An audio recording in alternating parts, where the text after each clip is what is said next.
dalam catatan yang ada dalam piramid. Ada helikopter pun ada. Sebenarnya catatan tu adalah catatan orang sebelum zaman mereka, yang seolah-olah bumi ni kena reset balik, kena reset balik, zero balik.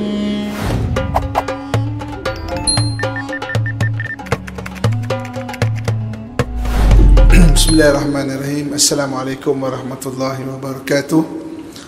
Innal hamdalillah nahmaduhu wa nasta'inuhu wa nastahdihi wa nastaghfiruh wa natubu ilaih wa na'udzu billahi min shururi anfusina wa min sayyiati a'malina.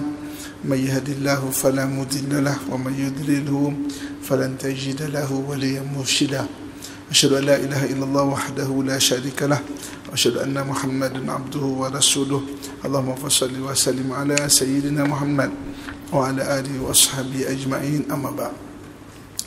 Alhamdulillah, pertama syukur kepada Allah Subhanahu wa taala pada limpahan kurnia dan rahmatnya pada malam yang berbahagia ni, dapat sama-sama kita berada dalam majlis ilmu, dan kita akan kongsi dan bincangkan kitab, iaitu rukun iman mengenai Nabi dan juga Rasul, kitab Ahli Sunnah wal Jamaah. Jadi sebelum tu kelas kita sepatutnya mula minggu lepas, tapi minta maaf saya terpaksa menjalani pembedahan di bahu ni. Jadi bahu ni patah itu. Jadi lepas bedah dalam beberapa hari itu, saya kata tak boleh duduk je ni, lagi tak sihat. Itu yang kuatkan bangun dan dah start untuk berprogram lah. Cumanya kesan daripada ubat bius tu tak habis lagi. Tak habis ke macam mana ke. Jadi lidah saya sebelah ni masih kebas, so tak berapa fasih lah. Jadi kalau ada beberapa perkataan yang mungkin tak faham, angkat tangan tanya je lah ya. Kemudian kelas macam kelas yang pernah saya anjurkan dulu, biasanya kita akan mulakan dengan Asma'un Nabi, iaitu 201 gelaran Nabi kita Muhammad sallallahu alaihi wasallam. Tapi untuk minggu ni tak dapat nak bawa sebab maknanya suara saya tak berapa kuat lagi lah. Jadi insyaAllah kita akan bincang dalam siri syarah kepada rukun iman. Dalam satu majlis ini, saya ingat kisah 10 tahun dulu. Waktu tu kisah ada satu orang yang murtad. Jadi waktu tu saya dijemput untuk dalam satu forum. Saya dengan ada satu ahli panel. Jadi dalam majlis tu, satu orang ahli panel ni, dia memberi ulasan. Dia kata kejadian murtad ni sebab orang tak berapa faham mengenai rukun iman. Semua tahu rukun iman ada 6, Jadi maknanya percaya pada Allah, percaya pada Rasul, percaya pada kitab, percaya pada malaikat, percaya pada hari kiamat, percaya pada qada qadar. Jadi orang tak faham sangat pada rukun iman. Jadi ketika satu soal jawab, jadi pendengar yang hadir dia komen majlis tu, apa ni, rukun iman kita daripada tadika lagi baca, kita daripada tadika lagi kita bincang rukun iman. Tak perlu sebutlah, benda rukun iman tu semua orang tahu. Jadi waktu tu saya terpanggil nak menjawab. Minta maaf tuan berdiri dulu, saya nak tanya, rukun iman ada 6, betul? Apakah yang dikatakan percaya pada Allah? Percaya pada Allah ya. So percaya pada Allah ni dari 5 benda. Percaya pada Nabi, percaya Nabi lah. Percaya pada Nabi tu ada 5 perkara. Percaya pada malaikat ada 10 perkara. Percaya pada hari kiamat ada 5 perkara. Baru dia kata, oh iya ke, ada 5 perkara Jadi maknanya rukun iman bukan semata-mata percaya pada Nabi segitu, percaya pada Allah begitu. Dia ada syarah dia. Di kelas kita pada hari ini adalah salah satu siri syarah kepada rukun iman, Iaitu rukun iman yang kedua, percaya kepada Nabi dan juga Rasul. Kan? Maksudnya kalau kita nak tahu, okey, kita belajar pada hari ini bahagian mana, kan? Dia sebenarnya syarah kepada rukun iman, kan? Iaitu mengenai Nabi dan juga Rasul. Okey. Jadi kelas ni kita menggunakan kitab ni tak tebal, dalam 90 muka surat, 92 muka surat. Saya akan cuba habiskan dalam mungkin 7 atau 8 kali pertemuan saja. Jadi maknanya ada benda-benda yang kita akan baca, ada yang tolong bacakan, kita panggil muqri, istilah dia, maknanya orang yang tolong bacakan. Saya akan syarah. Ada yang saya akan kata, okey, ini boleh baca sendiri, sebab straight forward je, dia boleh baca sendiri, kan? So maksudnya boleh baca sendiri, itu baca sendiri lah. So kita akan pergi poin-poin penting dalam kitab ni. Kalau kita nak baca setiap patah-patah perkataan, maksudnya itu kitab matan. Matan memang dia baca patah-patah perkataan ni. Kitab ni kitab dah, dia bukan syarah dia panggil. So saya akan pergi kepada maknanya isi penting bagi kitab ini. Okey. So kalau yang belum ada yang dah ada kitab kat tangan tu, kita pergi kepada muka surat yang pertama. Muka surat pertama iaitu definisi Nabi dan juga Rasul. Definisi Nabi dan juga Rasul. Okey, silakan. Bismillahirrahmanirrahim. Definisi Nabi dan Rasul. Ramai sekali ulama yang telah mendefinisikan Rasul dan Nabi, tetapi dengan definisi yang berbeza-beza. Bahkan sebahagian ahli ilmu ada menyenaraikan perbezaan tersebut lebih dari 4 pendapat. Tetapi di antara pendapat-pendapat tersebut hanya ada 3 pendapat sahaja yang popular, dan berikut penjelasannya. Okey. Jadi saya akan syarah pendapat yang majoriti je.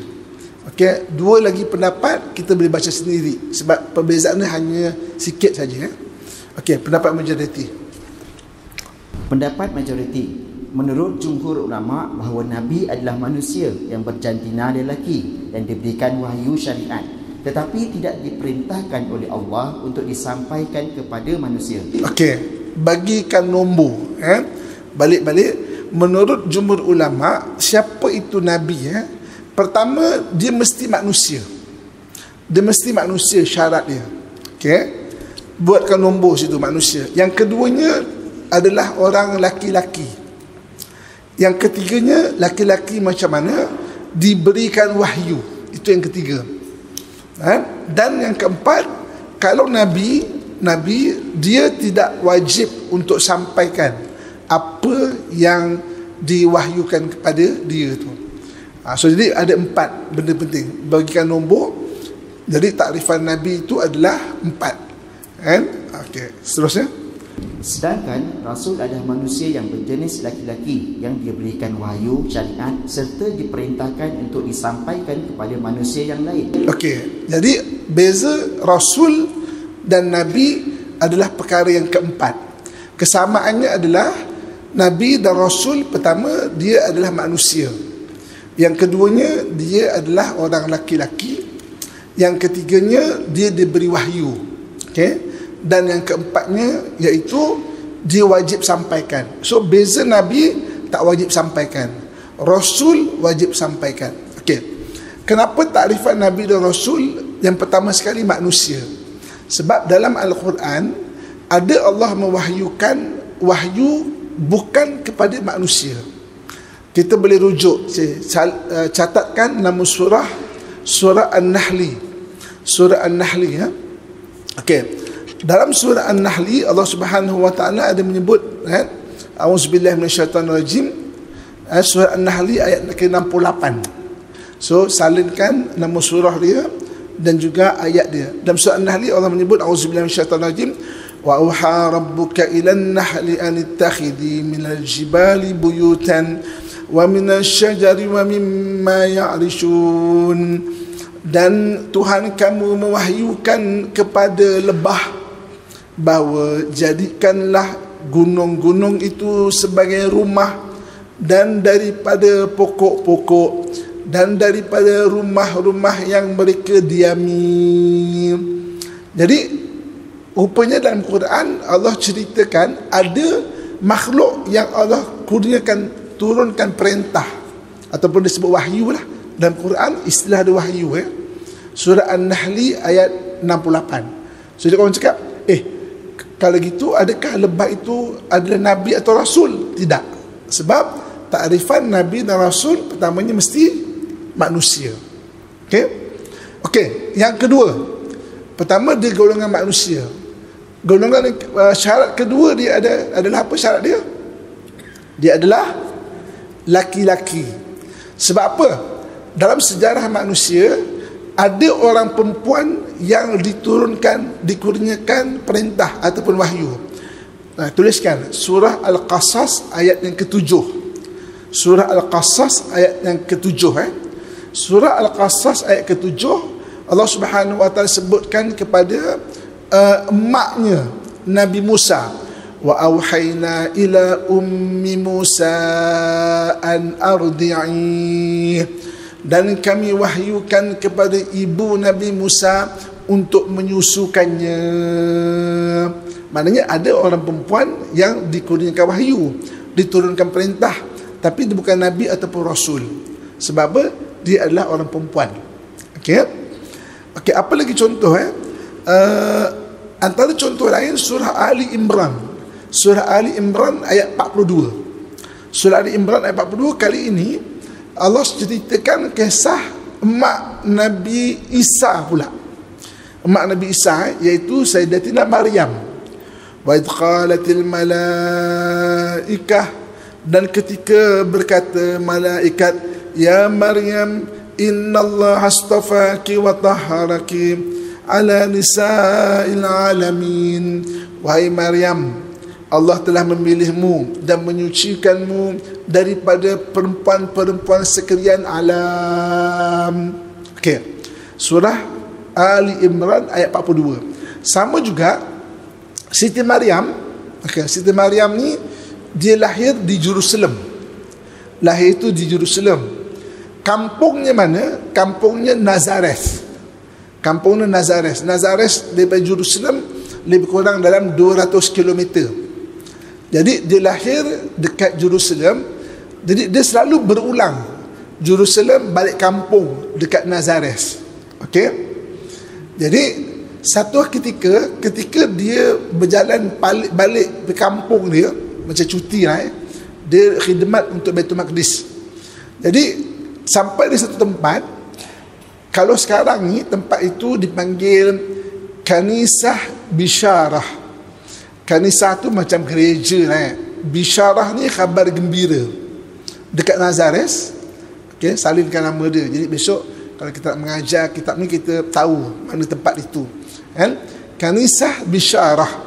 Kanisah Bisyarah ni, maka malaikat datang kepada mak Nabi Isa iaitu Siti Maryam dan sebutkan bahawa Allah Subhanahu wa taala memilih engkau untuk mengandungkan satu orang nabi, wa tahharaki ala nisa'il alamin, dan kami membersihkan kamu daripada wanita-wanita sekalian alam. Kan? Jadi maknanya daripada zaman Nabi Isa lagi Allah telah ceritakan bahawa orang perempuan yang beriman adalah orang perempuan yang memang paling bersih, paling suci. Kita sekarang adalah orang beriman daripada syariat Nabi kita Muhammad. Okay? Ada kajian tentang perempuan-perempuan di seluruh dunia, dan akhirnya mereka mendapati the cleanest woman in the world adalah orang perempuan Muslim. Orang perempuan Muslim, the cleanest woman in the world. Dia tahu cara bersuci daripada najis, daripada hadath, membersihkan najis. Kan? Rupa-rupanya bukan saja Quran sebut orang beriman, orang yang hatinya ada kepercayaan kepada Allah dan juga Rasul adalah orang perempuan yang paling suci. Sampai sekarang pun rupanya orang kajian daripada Muslim di Barat mengiktiraf orang perempuan Muslim paling bersih sebenarnya. Dan memang betul kalau kita tengok orang perempuan Muslim yang pandai bersuci, kan, dibandingkan kalau orang yang tidak beriman. Sebab suci benda penting dalam Islam. Okey. Jadi maknanya dalam ayat ini, dalam surah Ali Imran ayat ayat ini, Allah juga menyebut mengenai bagaimana mak Nabi Isa mendapat wahyu. Tapi adakah ada Nabi dan juga Rasul? Maka tidak. Sebab takrifan Nabi 4, iaitu pertama manusia, orang lelaki yang mendapat wahyu, dan juga perbezaan Nabi dan Rasul sama ada dia wajib sampaikan ataupun tidak. Kan? Okey, teruskan Ustaz. Malah mengikut sebahagian ulama, seorang rasul tetap ditugaskan menyampaikan wahyu kepada manusia lain walaupun rasul tersebut tidak mempunyai kitab samawi atau bahkan tidak mempunyai syariat yang bernasakh syariat lain. Sebagian ulama pula menambahkan bahawa had atau qaid syariat di atas adalah untuk menafikan wahyu yang bukan syariat, seperti yang diterima oleh para wali semisal Maryam, ibunda Nabi Isa dan lain-lain. Jadi perbezaan antara Nabi dan Rasul hanyalah terletak pada apakah ia diperintahkan menyampaikan syariat atau tidak. Jika ia diperintahkan, maka ia Nabi yang juga Rasul. Tetapi jika tidak diperintahkan, maka ia Nabi sahaja. Dalam memperjelaskan tugas Nabi dan Rasul, Imam Khatib Asy-Syarbini dalam Mughni Al-Muhtaj berkata, Ar-Rasulu akhassu min nabiyyin fa innahu insanun awhiya ilaihi bi syar'in il amali wat tabligh wan nabiyyu faqad insanun awhiya ilaihi bi syar'in il amali khassa. Bermaksud, Rasul lebih khusus daripada Nabi. Rasul adalah manusia yang diberi wahyu syariat untuk diamalkan dan disampaikan. Sedangkan Nabi yang bukan Rasul adalah manusia yang diberikan wahyu syariat kepadanya untuk diamalkan sahaja. Pendapat ini seakan-akan menyamakan antara wali dan Nabi dalam hal tidak adanya kewajipan menyampaikan syariat. Okey, maksudnya Imam Khatib Asy-Syarbini menjelaskan benda bahawa perbezaan Nabi dan Rasul adalah menyampaikan ataupun tidak, bentuk syariat dia. Okey, pendapat kedua dan ketiga dalam kitab ni kita boleh baca sendiri. Sebab itu straightforward je. Sebab ada pendapat kedua menyatakan adakah Nabi dan Rasul tu dapat kitab ataupun tidak, kan? Tu kita baca straightforward, kita boleh faham dah. Okey, sekarang kita pergi kepada muka surat yang ke-6, mengenal 25 Nabi. Okey, jadi bilangan para Nabi, bilangan para Nabi dalam sejarah manusia bermula zaman Nabi Adam sampai Nabi terakhir iaitu Nabi kita Muhammad sallallahu alaihi wasallam ada 124,000 orang. 124,000 orang. Daripada 124,000 orang, 313 dilantik menjadi Rasul. Jadi maknanya 313 dilantik menjadi Rasul. Ada pendapat kata 314, ada pendapat kata 315. Tapi pendapat yang maknanya jumhur kuatnya 313 orang. Okey.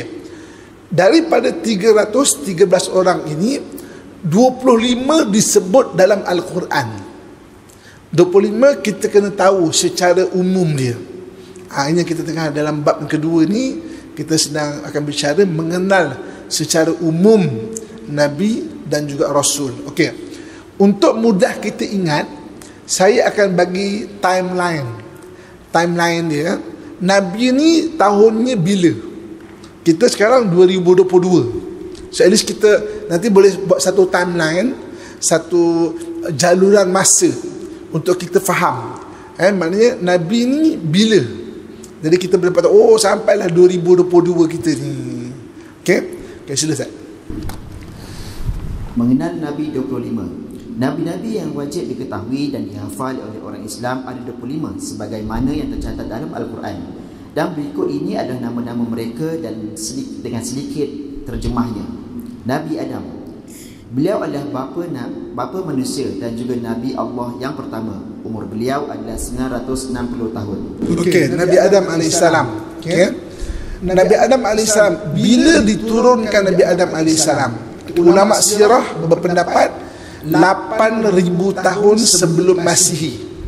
8,000 tahun sebelum Masihi. Kita tahun 2022 kan?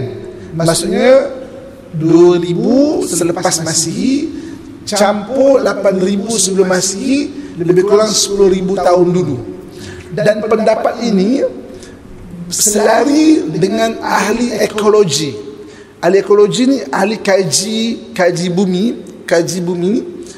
Penempatan paling tua manusia di dunia adalah 10,000 tahun. Mana tempatnya? Iaitu kota Jericho. Kota Jericho ni adalah the oldest city in the world. The oldest city in the world. Nanti sekarang benda tu bukan rahsia dah. Nanti kejap lagi boleh search dekat Google, banyak ada orang kongsikan benda tu. Kota Jericho, the oldest and the lowest city in the world. Bandar paling rendah di muka bumi dan paling tua di muka bumi. Jadi pendapat ahli sirah yang mengatakan Nabi Adam turun 8,000 tahun sebelum Masihi, maknanya 10,000 tahun dululah. Bagi kita tahun 2000 kan. Selaras dengan ahli ekologi. Okey. Habis tu ditemui satu jenazah, dikaji struktur kulit dia berbelas ribu tahun. Okey.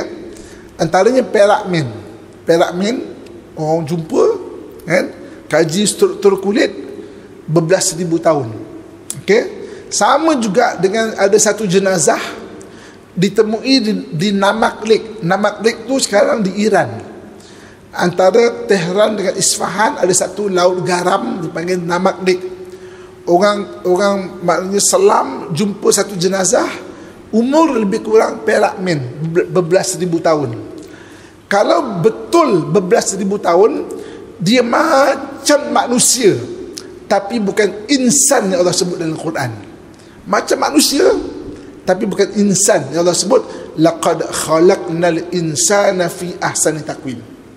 Sebab itu dalam surah Al-Baqarah ayat yang ke-30, waktu Nabi Allah Subhanahu wa taala nak menjadikan Adam, kan malaikat tanya, wa iz qala rabbuka lil malaikati inni ja'ilun fil ardi khalifah. Dan ketika Tuhanmu berkata kepada para malaikat, aku ingin jadikan di muka bumi ini khalifah. Apa kata malaikat? Qalu ataj'alu fiha man yufsidu fiha wa yasfiku dima wa nahnu nusabbihu bihamdika wa nuqaddisu lak. Kenapa nak jadikan manusia yang akan membuat kerosakan dan juga menumpah darah, kan, membuat pertumpahan darah, sedangkan kami ini kan taat bertasbih kepada Engkau, kepadamu ya Allah. Allah akan sebut, inni a'lamu ma la ta'lamun, aku lebih tahu kau tak mengetahui.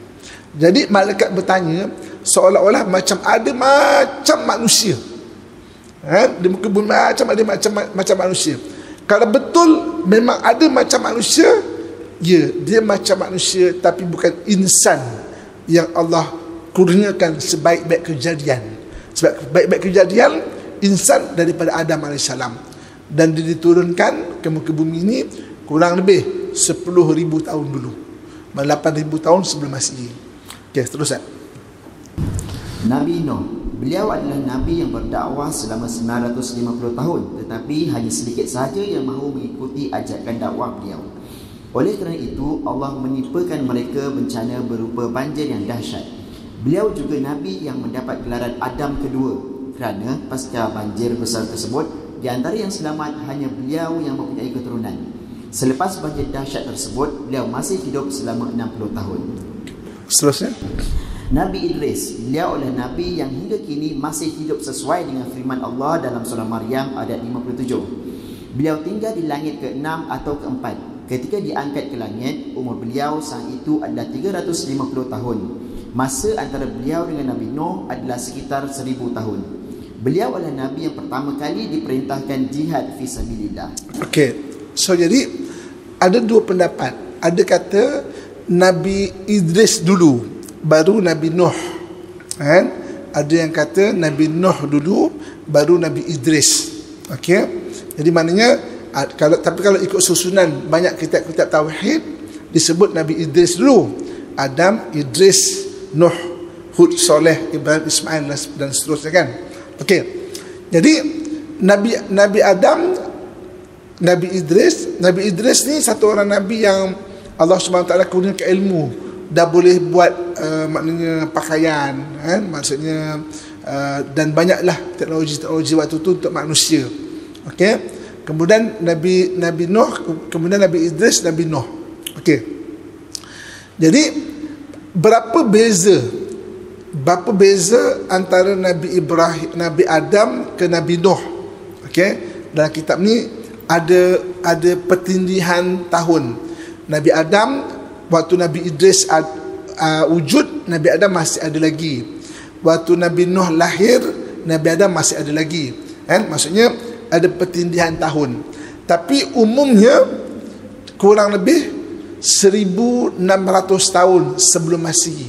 1600 tahun daripada Nabi Adam. Okey. 8000 tolak 1600 jadi berapa? 6400 tahun, Jadi maknanya lebih kurang 6400 tahun sebelum Masihi. Maka bumi ni banjir. Ada pendapat setengah tempat saja sebab manusia tak ramai. Ada kata satu dunia banjir, Jadi lebih kurang 6400 tahun. Dan selepas itu tak jumpa catatan manusia, tak jumpa. Jadi sampailah pada kurang lebih 3000 tahun sebelum Masihi, kan? Jadi maknanya catatan manusia ni hilang. Okay? Dari 3000 tahun sebelum Masihi baru ada catatan manusia, iaitu ketika kerajaan Mesir kuno. Okey, kerajaan Mesir kuno. Kerajaan Mesir kuno, dia ada buat piramid Khufu yang berada dekat Mesir sekarang adalah Firaun yang bukan zaman Nabi Musa. Nabi Musa ni tarikh dia 1300 tahun sebelum Masihi. Jadi piramid Khufu tu lebih kurang dalam 2500 tahun sebelum Masihi. Di dalam piramid Khufu terdapat catatan orang terdahulu daripada mereka dan teknologi yang ada. Okay, nanti lepas ni boleh search kat Google, cuba search aeroplane inside pyramid contohnya. Maknanya kapal terbang dalam catatan yang ada dalam piramid. Ada helikopter pun ada apa nama, macam-macam benda-benda yang sebenarnya catatan tu adalah catatan orang sebelum zaman mereka, yang seolah-olah bumi ni kena reset balik, kena reset balik, zero balik, kan? Catatan manusia dari zaman Nabi Nuh hilang sampailah Mesir kuno, lebih kurang 3000 tahun sebelum Masihi. Jadi masa itu dipanggil sebagai Ubaid period. Ubaid, orang putih pun terima perkataan itu sebagai Ubaid. Ubaid ni maknanya abdun. Apa maksud abdun? Hamba. Benda memang orang jadi macam hamba lah, macam rendah sekali teknologi. Ubaid period. Nanti boleh tambahkan kita punya knowledge review, pergi baca dekat buku-buku rujukan ataupun kat Google pun boleh tengok nak dapatkan time masa tu. Okey. Jadi kerajaan Mesir kuno dengan kerajaan Mesopotamia, dia lebih kurang umur dia. Mesopotamia lebih dululah. Okey.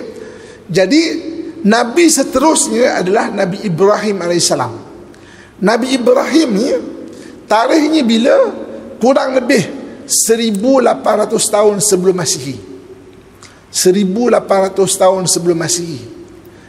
Dan Nabi Ibrahim lahir bukan dekat Mesir, dia lahir dekat Mesopotamia. Sebab kerajaan tua tu Mesopotamia dan Mesir. Di satu tempat, bandar yang besar waktu tu, nama bandar tu Ur. Bandar Ur. Di bandar Ur itu orang menyembah berhala. Jadi zaman Nabi Ibrahim alaihissalam ada satu raja dinamakan sebagai Namrud. Namrud. Orang kaji sejarah, tak jumpa nama Namrud, kecuali ada pada Al-Quran, ada hadis.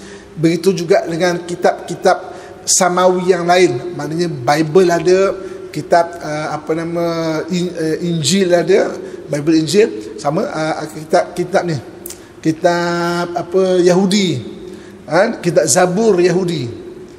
Jadi siapakah Namrud? Ada khilaf. Ada yang mengatakan dia adalah Raja Gilgamesh. Gilgamesh satu orang raja pada pemerintahan terakhir Ur, lebih kurang 1800-1900 sebelum Masihi. Gilgamesh, salinkan nama dia, buat rujukan, jadi kita boleh tahulah 1800 tahun sebelum Masihi. Jadi Nabi Ibrahim. Okey. Jadi Nabi Ibrahim lahir di Ur. Okey, nak senang faham ya.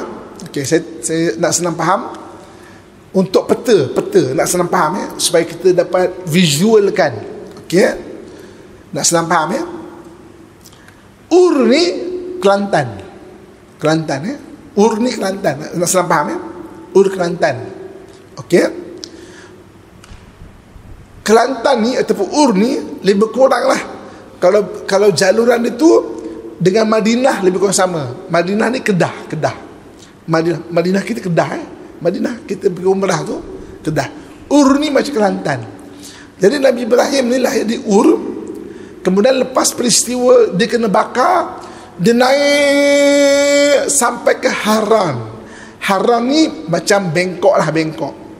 Dia duduk di Haran, di Bangkok, senang faham di Bangkok, Haran, beberapa ketika sebelum dia turun pergi ke Jerusalem. Jerusalem ni mana? Nak senang faham, Phuket. Nak senang faham turun ke Phuket dah, nak senang faham. Okey. Jadi duduk di Jerusalem, lama kat sana, dia pergi Mesir dan sebagainya. Kemudian dia kahwin dengan Siti Sarah. Kemudian dia kahwin dengan Siti Hajar. Umurnya kurang lebih 86 tahun, dapat Nabi Ismail. Maka diperintahkan letakkan Nabi Ismail pergi ke Mekah. Mekah ni mana? Mekah ni Kuala Lumpur. Jadi mana daripada Phuket, nak senang faham, Phuket turun ke Kedah tu Madinah turun pergi Kuala Lumpur. Mekah ni Kuala Lumpur. Jadi dia berulang lah antara Phuket Kuala Lumpur macam tu lah. Jerusalem Mekah. Nak senang faham dia punya peta tu lah, untuk kita mudah faham. Okey. Jadi itu. Jadi Nabi Ibrahim bila 1800 tahun sebelum Masihi. Sambung Ustaz. Nabi Hud. Terus. Beliau adalah Nabi yang diutus untuk kaum Ad. Namun kerana kaum tersebut derhaka kepada Allah dan Nabi-Nya, Allah menghancurkan mereka dengan angin yang bertiup sangat kencang. Nabi Hud adalah Nabi yang paling mirip fizikal Nabi Adam. Demikian menurut Ka'ab bin Ahbar. Okey. Nabi Hud lebih kurang 1600 tahun sebelum Masihi. 1600 tahun sebelum Masihi. Dia diutus kepada kaum Ad. Kaum Ad ni di mana? Di Yaman, di Hadramaut. Di Yaman sana ya. So kalau dalam peta kita tadi itu, Yaman ni mana? Yaman ni Johor. Dah bawah. Jadi Johor, Yaman, Kuala Lumpur, Mekah, Kedah adalah Madinah. Jadi kan dalam Quran Allah sebut li'ila fi Quraisyin ila fihim rihlat asyita'i was-saif. Kebiasaan orang-orang Quraisy dia berdagang pada musim sejuk. Pada musim sejuk dia akan pergi ke Yaman. Pada musim panas dia akan pergi ke Syam atas.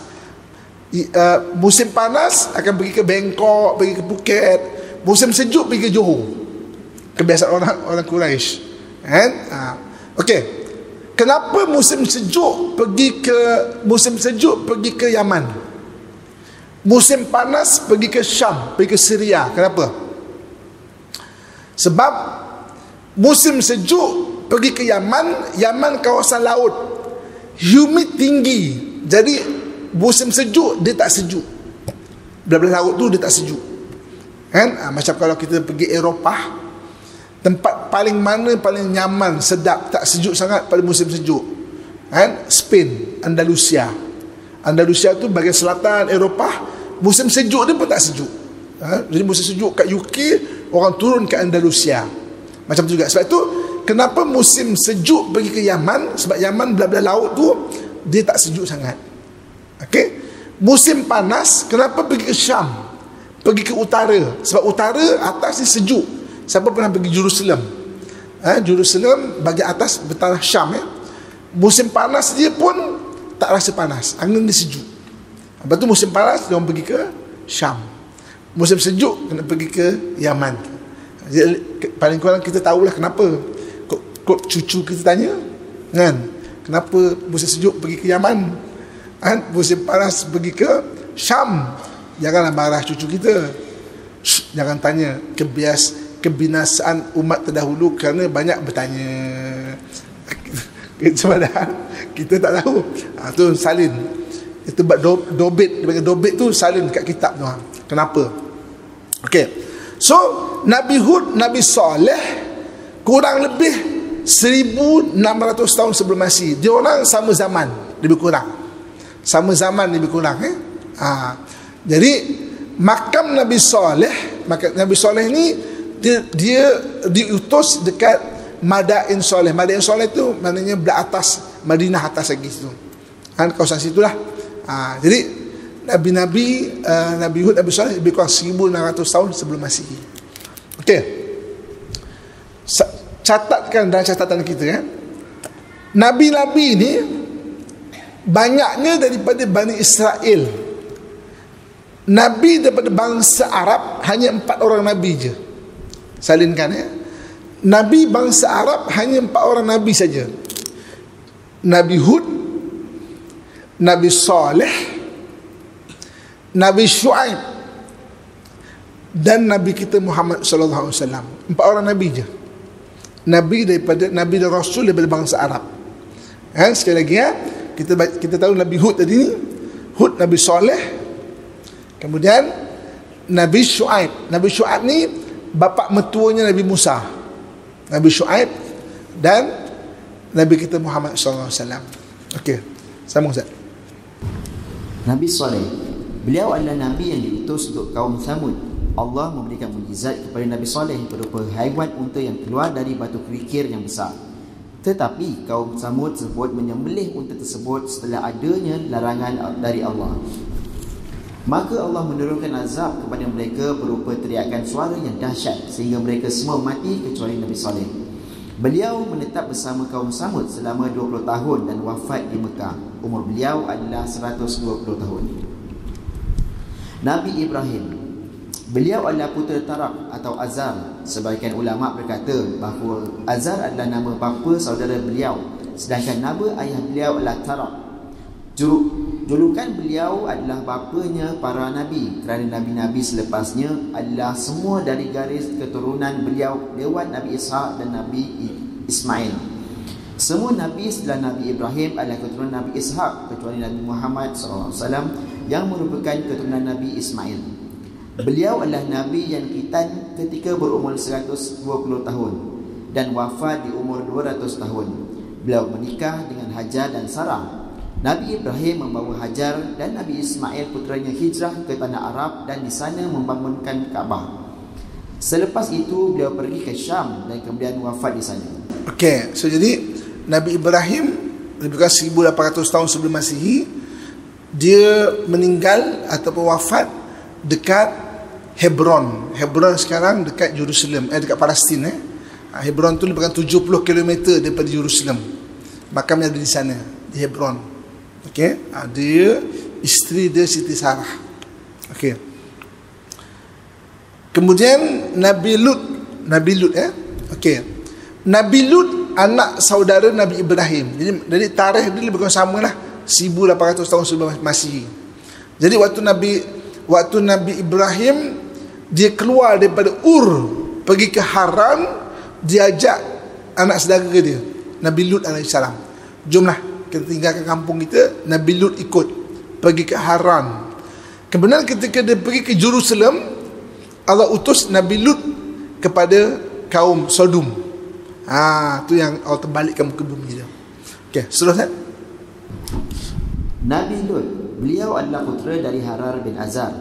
Dengan demikian, beliau masih keponakan, yakni anak saudara dari Nabi Ibrahim. Jika kita mengikuti pendapat bahawa Azar adalah ayah Nabi Ibrahim. Beliau adalah Nabi yang utus untuk kaum Sodom, yakni Sodom, yang pada akhirnya kaum tersebut diazab oleh Allah dengan perilaku buruk mereka, iaitu melakukan liwat dan perilaku homoseksual selepas mereka diajak beriman oleh Nabi Lut, dan supaya mereka meninggalkan perilaku yang tidak wajar itu.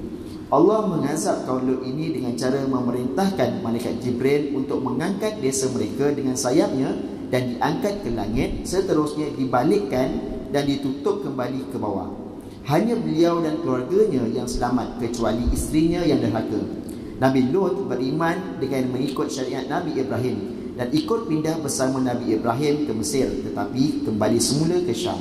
Okey, so jadi maknanya Nabi Ibrahim daripada Jerusalem dengan kota Sodom tak jauh, lebih kurang 40 km je.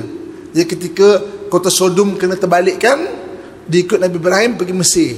Nabi Ibrahim di Mesir, Nabi Ibrahim berkahwin dengan Siti Hajar. So Siti Hajar ni orang Mesir, Hajar Masriyah, maknanya Hajar orang Mesir. Jadi orang Mesir dia bangga ada 2 orang perempuan menjadi 2 orang isteri Nabi. Satu isteri Nabi Ibrahim, iaitu Sayyidatina Hajar. Yang kedua isteri Nabi kita Muhammad, iaitu Maryah Kibtiyah. Maryah Kibtiyah orang Mesir. So catatkan dalam catatan kita tu, 2 orang isteri Nabi orang Mesir, iaitu Maryah Kibtiyah dan juga Hajar, Sayyidatina Hajar, Hajar Masriyah. Okey, terus tak? Nabi Ismail, beliau adalah Nabi putera Nabi Ibrahim yang pernah hendak disembelih atas perintah Allah. Nama ibu beliau adalah Hajar. Allah memerintahkan kepada Nabi Ibrahim supaya Nabi Ismail bersama ibunya diajak untuk tinggal di kota Mekah. Sebagaimana dalam kisah yang popular, dari kaki beliau lah muncul sumber air Zam-Zam yang sumbernya masih aktif sehingga kini. Okey, kota Mekah bukan kota yang glamour sangat, orang tak ada keperluan pun untuk daripada negeri Syam untuk pergi ke kota Mekah. Cuma dia menjadi kota penting sebab persinggahan. Orang bukan nak pergi kota Mekah, orang nak pergi ke Yaman tu.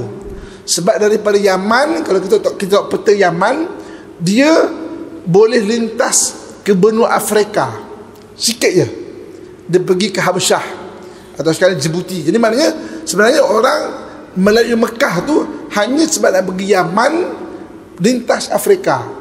Jadi batu-batu permata ke apa semua, gajah apa semua dulu, maknanya daripada Yaman. Jadi maknanya sebab itu kota Mekah ni dia bukan kota yang masyhur dulu. Cumanya selepas zaman Nabi Ismail, maknanya ada air Zam-Zam, baru jadi penempatan, barulah jadi macam persinggahan lah. Dulu orang tak ada singgah benda tu kat kota Mekah tu, boleh faham So maknanya daripada, untuk senang faham, maknanya daripada Bangkok tu tanah Syam kan, orang turun ke Madinah tu Kedah, nak pergi Johor terpaksa lalu Kuala Lumpur tu tak ada apa pun, sampailah jumpa air Zam-Zam. Okey, seterusnya. Nabi Ishak, beliau adalah putera Nabi Ibrahim dari isteri yang bernama Sarah. Beliau lahir saat Nabi Ibrahim dan Sarah sudah sangat tua. Beliau lahir setelah Nabi Ismail berumur 14 tahun. Umur beliau adalah 180 tahun. Okey, jadi kahwin lama dengan Siti Sarah, tak dapat anak. Lama tak dapat anak. Jadi akhirnya Nabi Ibrahim berkata, okeylah, saya boleh tak saya nak kahwin satu lagi. Maka dibenarkan. Maka dia kahwin dengan Siti Hajar, dapat Nabi Ismail. Dapat Nabi Ismail, dah lah umur dekat 80 tahun baru dapat Nabi Ismail. Allah perintahkan letak kat Mekah sana tu. Okey, kemudian letak kat Mekah, berulanglah Jerusalem ataupun bahagian Jerusalem sana, Mekah berulang. Sampai satu masa, ketika di Jerusalem, malaikat datang jumpa Nabi Ibrahim. bagi tahu, okey, Sarah ni akan mengandung juga. Waktu tu umur Nabi Ibrahim dah lanjut sangatlah. Isterinya Sarah pun dah berumur. Rupanya perbualan Nabi Ibrahim dengan malaikat, Sarah dengar dekat belakang, dekat balik tabir. Jadi Sarah ketawa. Ketawa macam tak percaya, macam mengejek mengejek, tak percaya kan. Okey, Sarah tu akan mengandung tu, umur dekat 100 tahun. Sarah ketawa. Kan? Maka kata malaikat, isteri kau tu ketawa tu. Kalau betul dia mengandung, kalau lahir besok, namakan dengan ketawanya dia. Itu yang ketika lahir diberi nama Ishaq. Ishaq daripada tu, daripada ketawa tu. Kan? Sebab nama-nama waktu tu adalah Jibril, Mikail, Ismail, Israel. Il ni adalah Tuhan. Kan? Okay, Israel, tentera Tuhan, tentera Allah. Azazil, kan? Jibril, maknanya itu nama-nama dulu. Tiba-tiba Ishaq. Mana tu Ishaq pula ni? Tiba-tiba ni kan, sempena ketawanya Sarah sebab tak percaya. Sebab tu maknanya itu kenapa diberi nama Ishaq tu, daripada tu. Okey, sambung. Nabi Yaqub, beliau adalah putera Nabi Ishaq. Saat melahirkan Nabi Yaqub, umur Nabi Ishaq kali itu adalah 60 tahun. Umur beliau adalah 147 tahun dan wafat di Mesir, tetapi dimakamkan di Syam di samping ayahnya, iaitu Nabi Ishaq, atas wasiat beliau kepada Nabi Yusuf puteranya. Okey, seterusnya. Nabi Yusuf, beliau adalah putera Nabi Yaqub yang diberi wajah yang rupawan. Kisah kesabaran beliau sangat masyhur. Ketika dilemparkan ke dalam sumur oleh saudara-saudaranya, umur beliau adalah 12 tahun. Bertemu kembali dengan ayah dan saudara-saudaranya di Mesir dan hidup bersama-sama kembali sebagai keluarga selama 18 tahun. Umur beliau adalah 120 tahun. Okey. Jadi jaluran ya. Nabi Ismail tadi kat Mekah kan? Kat Mekah. Okey. Nabi Ishaq ada kat Jerusalem. Okey. Kemudian Nabi Ishaq anaknya Nabi Yaqub. Yaqub ni nama lain dia, nama kedua dia adalah Israel. Jadi Yaqub alias Israel. Jadi Bani Israel adalah merujuk kepada anak-anak keturunan Nabi Yaqub. Kan? Jadi anak-anak keturunan Nabi Yaqub dipanggil Bani Israel, iaitu anak-anak Nabi Yaqub. Sebab Yaqub alias Israel. Okey. Apa beza orang Yahudi dengan orang Israel? Okey, orang Yahudi dalam Quran Allah disebut perkataan Yahud. Kan? Yahud. Orang Yahudi ni adalah orang daripada Bani Israel yang tak beriman, malahan lagi engkar dengan Allah Subhanahu Wa Taala. Itu orang Yahudi. Okey? Orang Israel adalah bangsa. Orang Israel ada yang Islam, ada yang Kristian, ada juga yang jadi Yahudi. Kan? Jadi Israel, dia nak orang panggil dia negara Israel, merujuk kepada Israel tu, tapi sebenarnya dia orang tu Yahudi. Yahudi tu maknanya orang daripada Israel yang engkar, kan, dengan Allah Subhanahu Wa Taala. Sebab itu kita jangan sebut atau memaki sangat macam Israel tu, sebab Israel ada para nabi, ada orang beriman. Yahudi je. Sebab tu peperangan besok di akhir zaman antara orang beriman dan orang Yahudi, kata Nabi SAW. Kan? Ketika itu semua pokok-pokok dan batu-batu mengeluarkan gelombang yang boleh difahami. Ya ibadah Rahman, wahai hamba Allah, ini Yahudi kat belakang ni, tolong tangkap dia. Orang Yahudi kecuali satu pokok bernama Gharqad. Gharqad tu adalah pokok yang orang Yahudi akan bersembunyi di situ dan dia tak cakap. Pada tahun 2012 kan, kerajaan Israel waktu tu kan, dia maknanya membuat kempen untuk tanam pokok Gharqad seluruh Palestin. Kan? Sebab apa dalam hadis Nabi sebut pokok tu nanti takkan bercakap kalau Yahudi duduk ke belakang. Pokok Harqad ni macam pokok bunga raya. Dia rimbun, kemudian dia menutup. Kalau menyorok kat dalam tu memang tak nampak.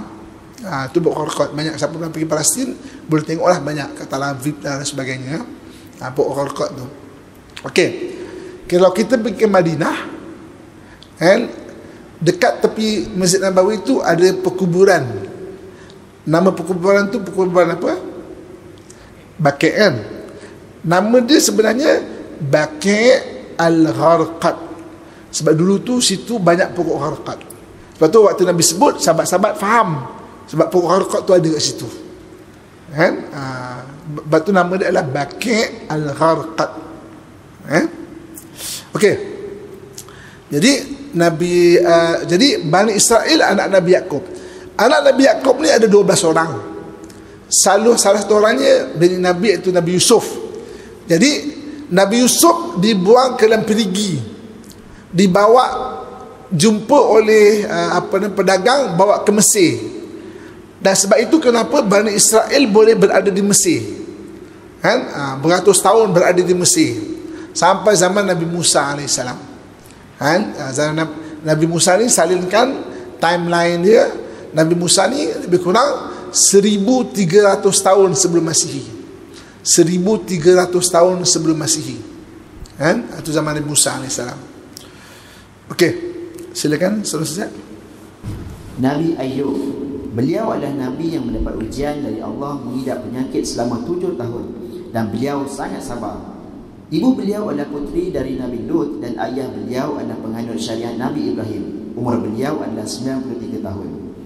Okey, so jadi Nabi Ayub bawah sikit daripada Nabi Ibrahim. Nabi Ibrahim 1800 tahun tadi, kan?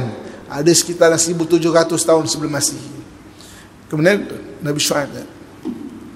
Nabi Syuaib, beliau adalah mertua Nabi Musa dan Nabi yang mendapat julukan khatibnya para Nabi kerana ucapannya yang sangat fasih dan mau'izahnya sangat bagus.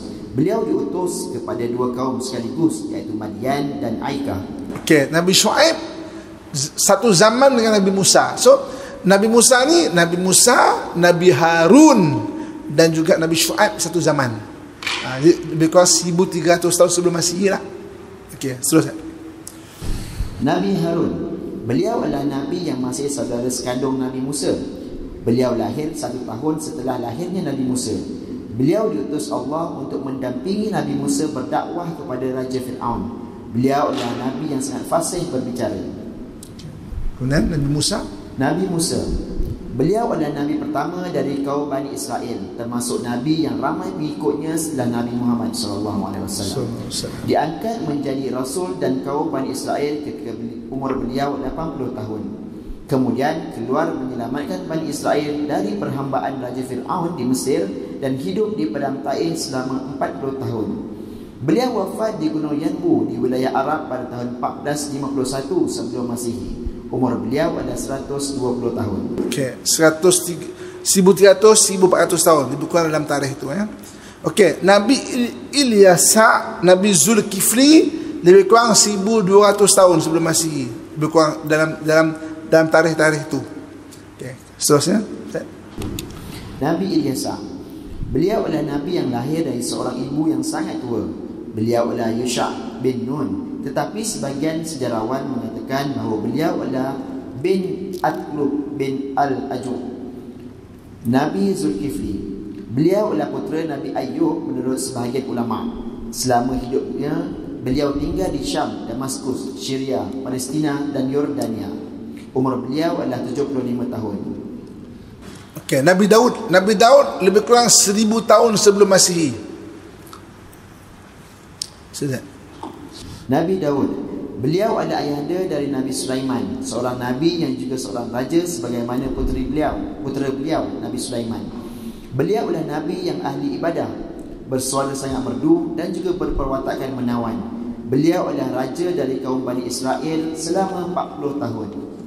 Dan beliau yang pertama kali membangun Baitul Maqdis. Umur beliau adalah 100 tahun. Okay. Nabi Sulaiman 950 tahun sebelum Masihi. Nabi Sulaiman, beliau adalah putera dari Nabi Daud. Beliau mempunyai mukjizat memahami seluruh bahasa makhluk. Begitu juga dengan begitu pula Nabi Daud. Nabi Sulaiman ini kulitnya putih, bertubuh besar dan tampan. Nabi Daud selalu sahaja mengajaknya bermusyawarah dalam perkara apa pun, walau beliau ketika itu masih sangat kecil, kerana kecerdasan beliau. Beliau naik tahta menjadi raja menggantikan ayahandanya Nabi Daud saat berumur 13 tahun. Setelah memimpin selama 4 tahun, beliau meneruskan pembangunan Baitul Maqdis. Umur beliau 53 tahun. Okay. Nabi Ilyas, Nabi Yunus sekitar antara 950 tahun ke 200 tahun sebelum Masihi.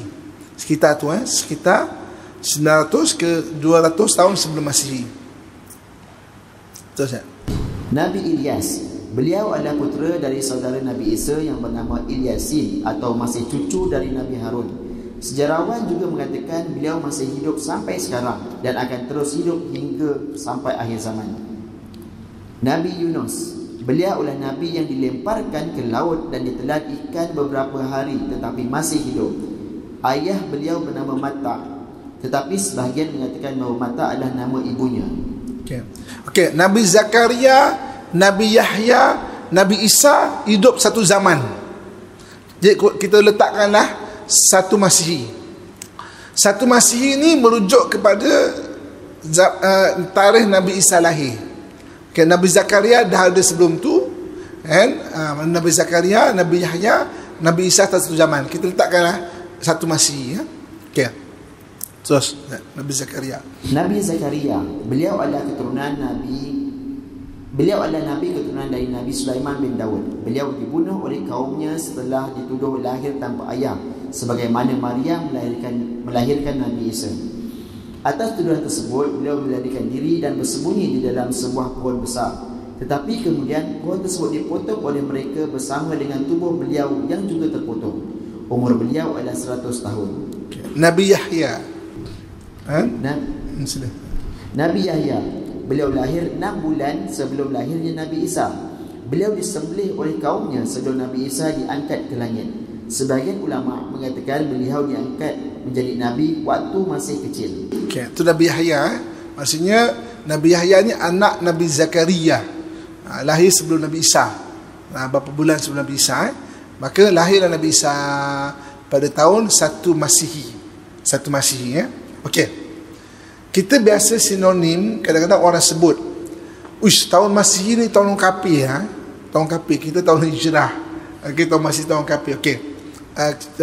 Saya nak cuba bagi kita kefahaman sikit, ya. Dalam dunia ni ada 2 cara kiraan tahun. Satu dengan kiraan matahari, satu kiraan bulan. Kalau tahun kiraan matahari, 1 tahun ada berapa hari? 1 tahun ada berapa hari? 365 suku. 365 suku, sebab setiap 4 tahun ada tahun lompat satu. Tapi kita tak nampak suku tu, 3 jam dia. Okey. Kalau tahun hijrah tahun kiraan bulan, dia ada 354 hari kurang lebih. 354, 353, 355. Kan? Jadi ada beza kurang lebih 11 hari. 11 hari, ya. Jadi kedua-dua sistem kiraan tahun ni dia memang ada. Cumanya orang barat lebih suka mengira tahun dengan cara kiraan matahari, sebab dia kira musim, sejuk, musim panas, musim apa semua. Orang timur lebih mesra kiraan tahun tu dengan kiraan bulan. Sebab tu orang Arab kira tahun dengan cara bulan, orang Yahudi cara bulan, orang Melayu kita cara bulan. Kita ada kitab bintang 12. Orang Jawa kiraan bulan, orang Thailand kiraan bulan, orang Cina kiraan bulan. Kan? Okey. Jom kita tengok mukjizat Al-Quran. Okey. Dalam Quran, kalau kita baca surah Kahfi, Allah ada cerita satu golongan pemuda innahum fityatun amanu bi rabbihim wa zidnahum huda. Mereka golongan pemuda yang beriman, maka Allah tambahkan keimanan mereka. Okey, bila Ashabul Kahfi ni bila masukkan dalam timeline kita tu? Ashabul Kahfi ni 200 tahun sebelum Masihi. 200 tahun sebelum Masihi. Jadi 200 tahun sebelum Masihi Nabi Isa lahir. Nabi Isa jadi nabi.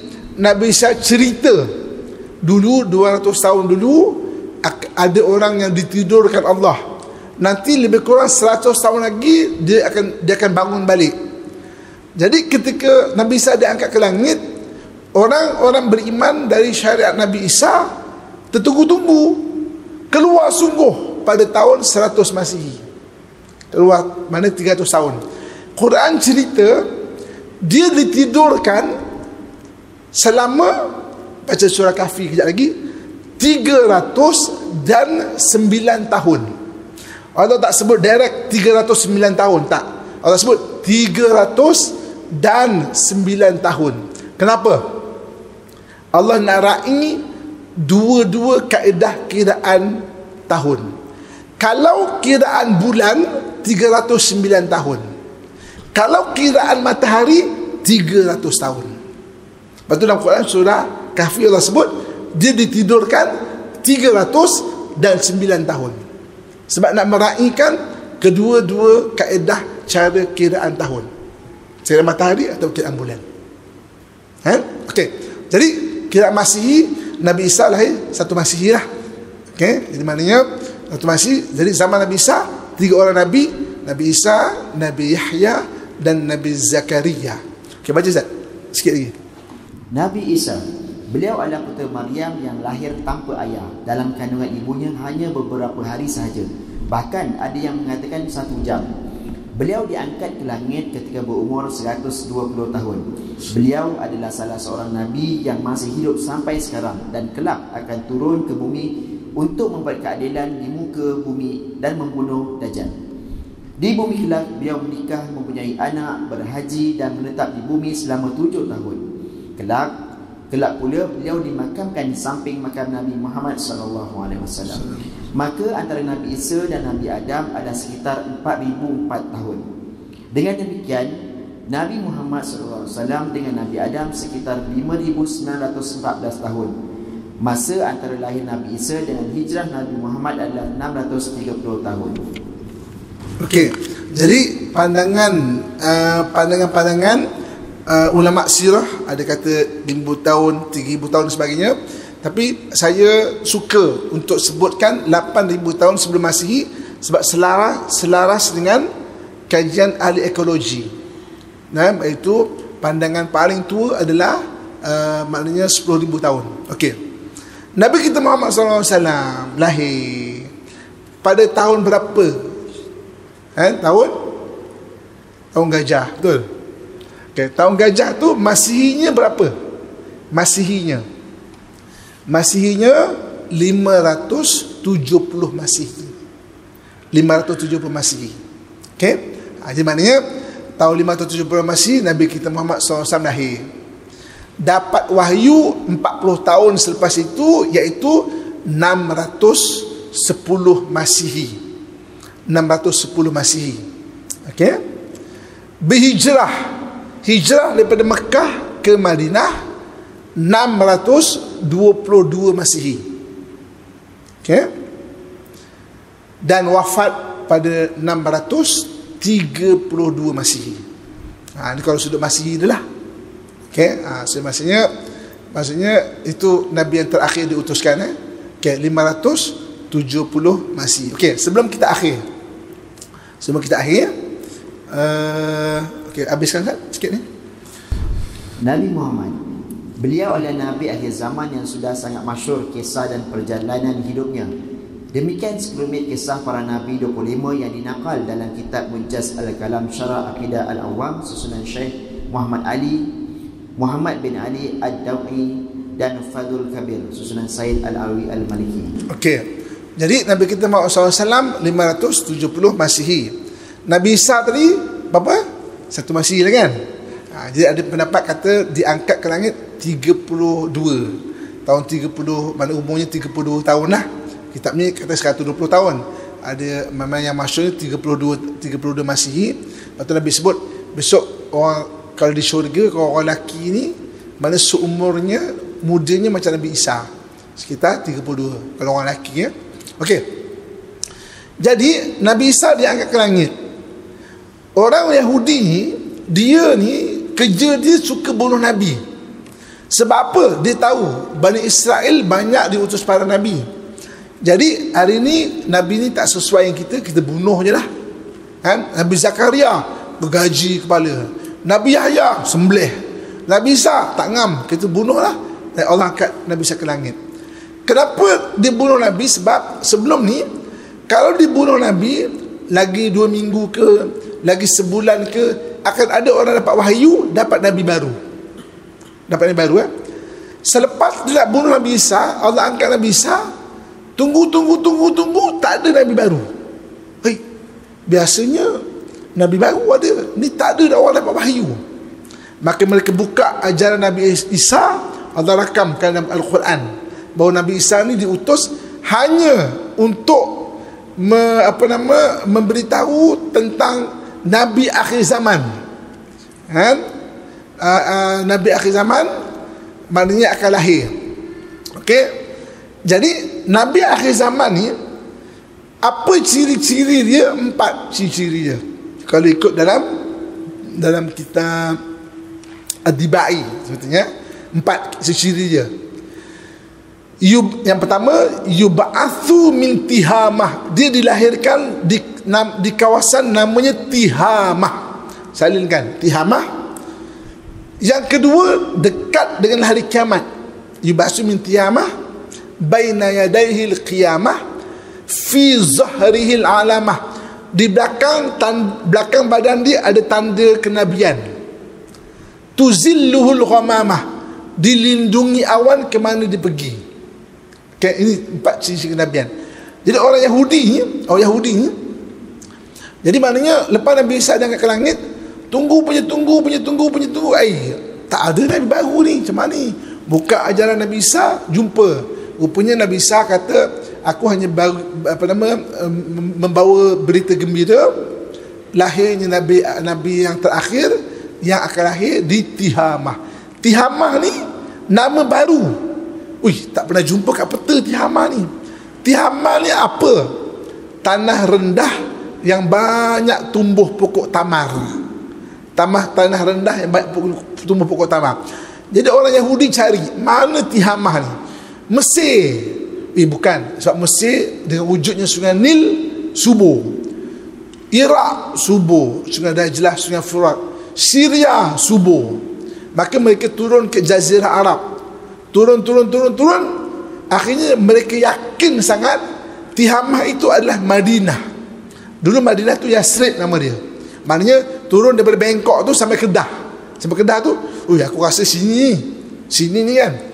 Maka mereka berpindah beramai-ramai daripada mana-mana tempat, duduk di Madinah, beranak penak di sana.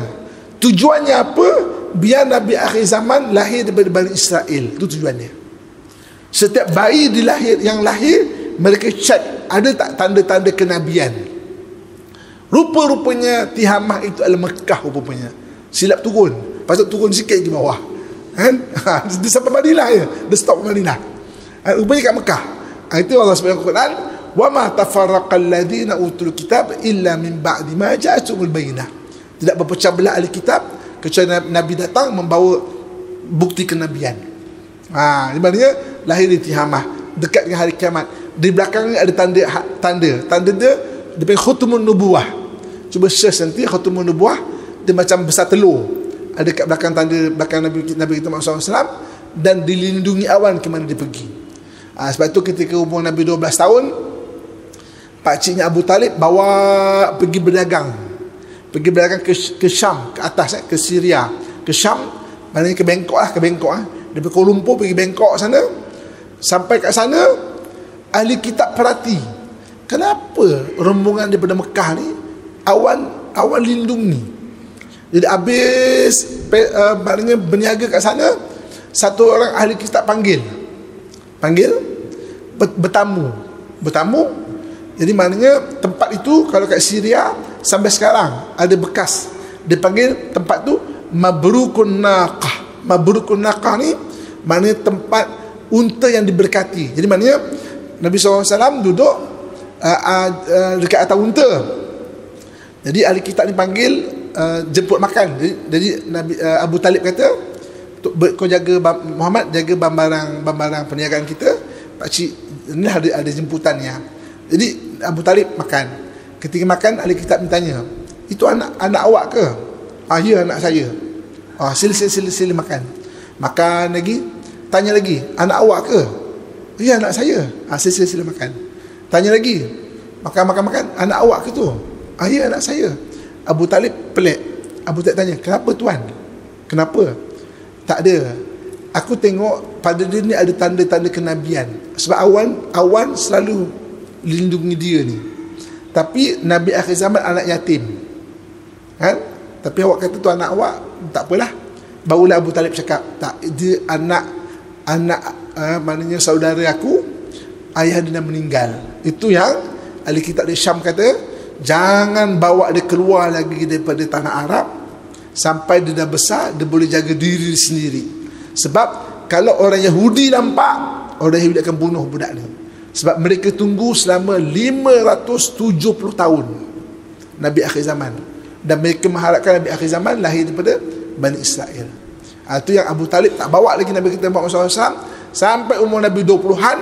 Nabi boleh jaga diri sendiri, baru lagi Nabi pergi sendiri untuk berdagang. Wallahu a'lam bissawab. Kita jumpa pada kelas akan datang insya-Allah. A'udzubillahi minasyaitonirrajim. Bismillahirrahmanirrahim. Alhamdulillahirabbil alamin wassalatu wassalamu ala asyrafil anbiya'i wal mursalin wa ala alihi washabbihi ajmain. اللهم انفعنا بما علمتنا وارزقنا علما نافعا. اللهم إنا نعوذ بك من قلب لا يخشع ومن نفس لا تشبع ومن دعاء لا يسمع ونعوذ بك من هؤلاء أربع. وصلى الله على سيدنا ومولانا محمد وعلى آله وصحبه أجمعين. سبحان ربك رب العزة عما يصفون وسلام على المرسلين والحمد لله رب العالمين. Kita akhiri selawat Nabi SAW. Sallallahu ala Muhammad, sallallahu alaihi wasallam, sallallahu ala Muhammad, sallallahu alaihi wasallam. Alhamdulillah.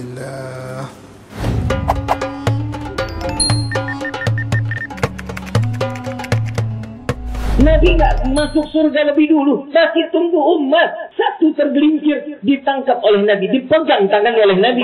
Semua masuk ke dalam surga, Nabi belum masuk.